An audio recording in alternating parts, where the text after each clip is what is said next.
Hey YouTube, it's Simbi Red here. So I wanted to change the pace on my channel and I wanted to do some real news articles because I read a lot of news and I'm really interested in things that are going on with people all around the world. So what I'm going to call this is the BGPN, Black Girl Platform News. News brought to you by a black girl, not necessarily for black girls, but I'm representing the people of color all around the world, okay? Because really, we need to be united, folks.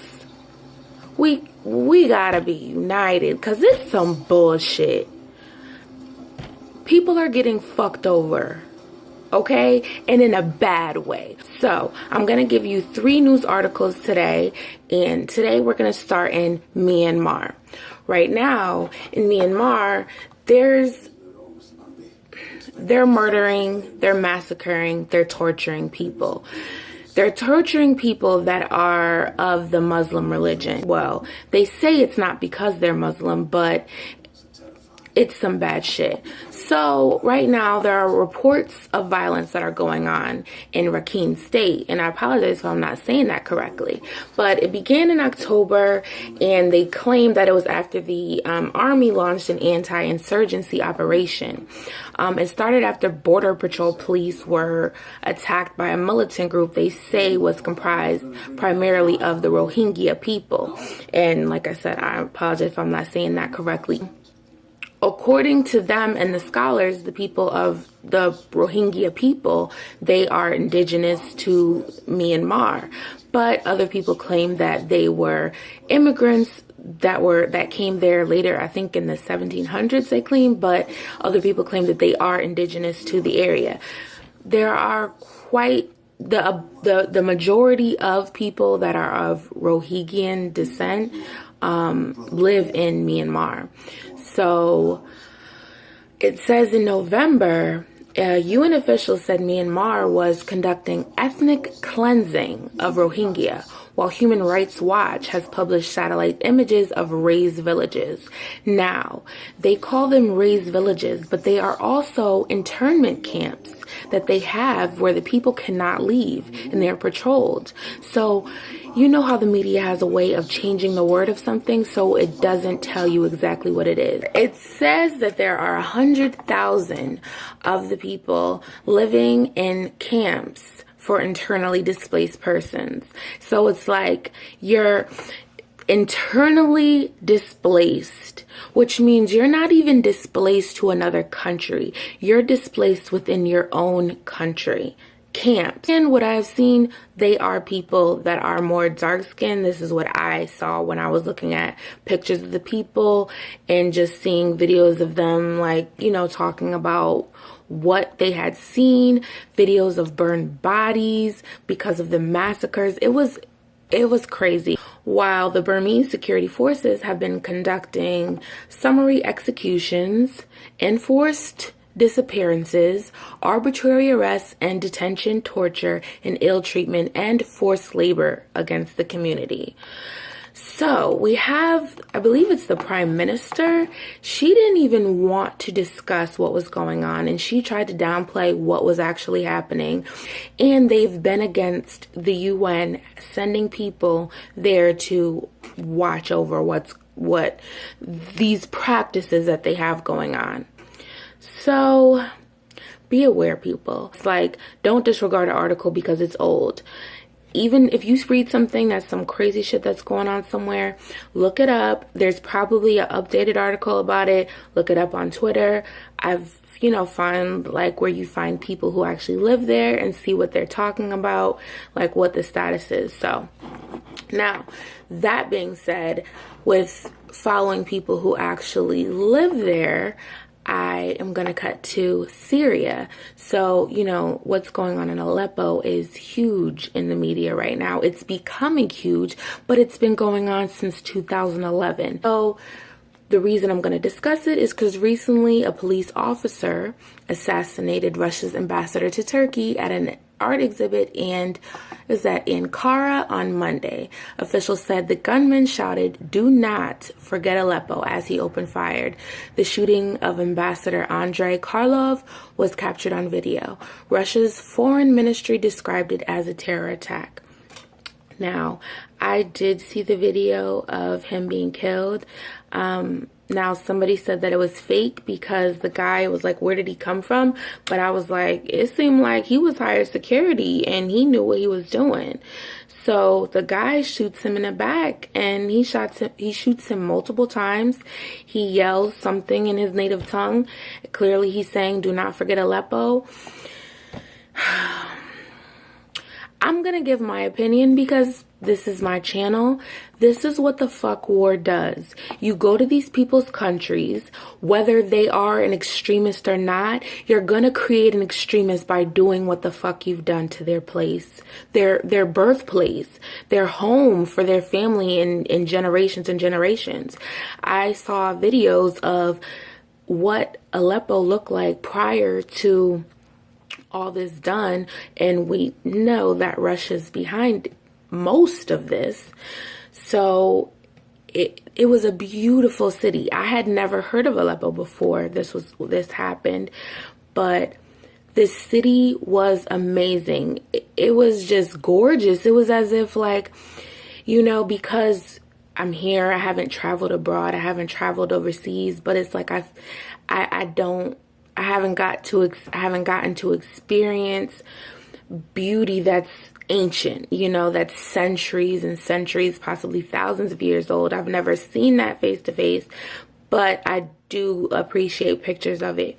So seeing how it looked before, how beautiful it was, and seeing the juxtaposition between how it looked before and after the destruction, it was haunting. It just made me think of the fact that, you know, those people that are from there that think about if they leave and they come back, they'll never be able to replace that city. So, also, at the United Nations, Russia had threatened to block a Security Council resolution drafted by France that called for sending international observers to Aleppo. But after more than 3 hours of closed-door negotiations on Sunday, diplomats emerged from the council chambers saying that they had reached compromise and they would vote on it Monday morning. So what we have here is Russia blocking a resolution. They want to send UN officials there to be able to observe what's going on, to be able to enforce the rules that Russia is promising that they're going to, you know, commit to, especially considering checkpoints. I've seen checkpoints from people who are in Aleppo on Twitter, checkpoints that are closed, and thousands of people that are supposedly trying to exit the city are now being forced to turn away. And they're saying that there's been reports of a fire set to the buses that are transporting people. But that could be true. However, the government has such a way, like, look what they've done. So you've destroyed their whole city, and now you're stopping it because a couple of buses caught fire. Now, I don't want to say, like, to downplay it like that, but look what the fuck is going on. Making these people go back could be a death sentence to some of them. But from the destruction that's already happened, we know that that's not any of their concern around. Senior United Nations officials have repeatedly said that they have sought Syrian government permission to be present during the evacuation process, and they have not received it. So last but not least, I'm going to give you a quick report about Boko Haram in Nigeria. So now that's something that never appears in the U.S. news. Briefly, we talked about the girls that were kidnapped, but you see it had to be approximately 300, 400 girls that were kidnapped for the U.S. media to take notice. Media reports indicates that there's a complete breakdown in order So recently there was a report of a revolt of the soldiers that are fighting against the Boko Haram in Nigeria.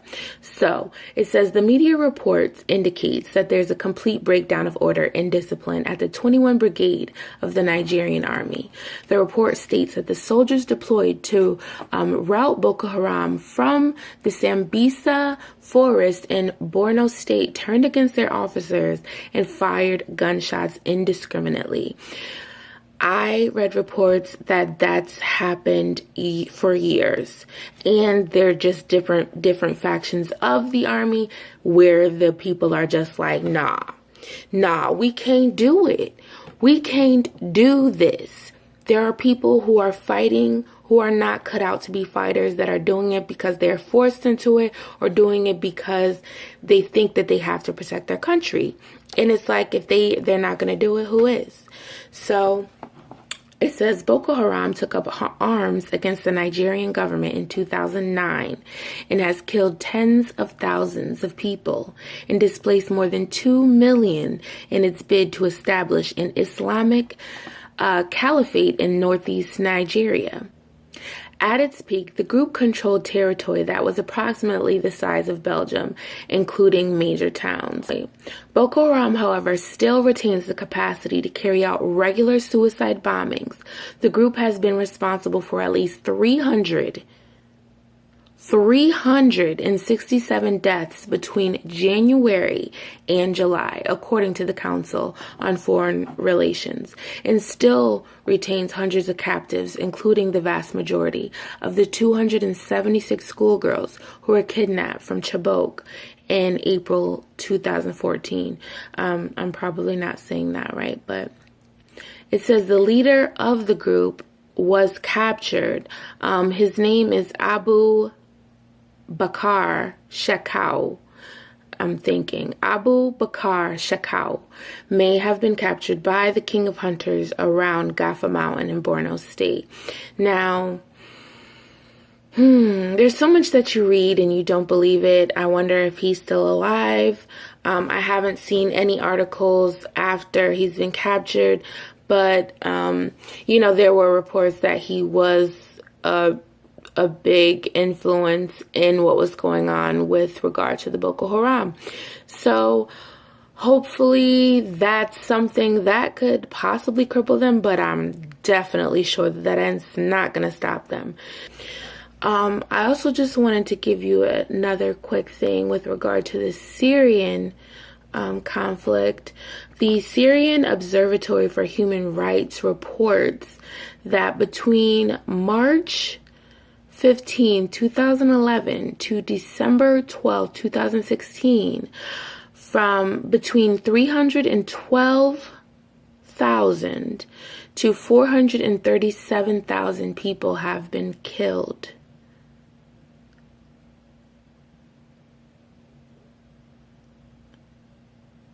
Yeah. So with regard to people talking about immigrants that are coming there from that country, or you not wanting to accept them, you need to stand the fuck up when it comes to your government and what you see is not going on. Just because it's not affecting you at the moment doesn't mean that you just speak up when you feel like somebody's taking your job or because an immigrant is moving into your neighborhood. Thank you for tuning in to the first installment of Black Girl Platform News. I got the idea of the name from a little-known DJ on a little-known radio station who talked about people of color, specifically women, needing to create a platform for themselves based on a little-known KKK Barbie.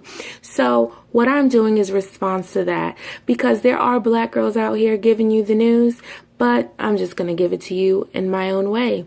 Thank you for tuning in, and I hope to see you again.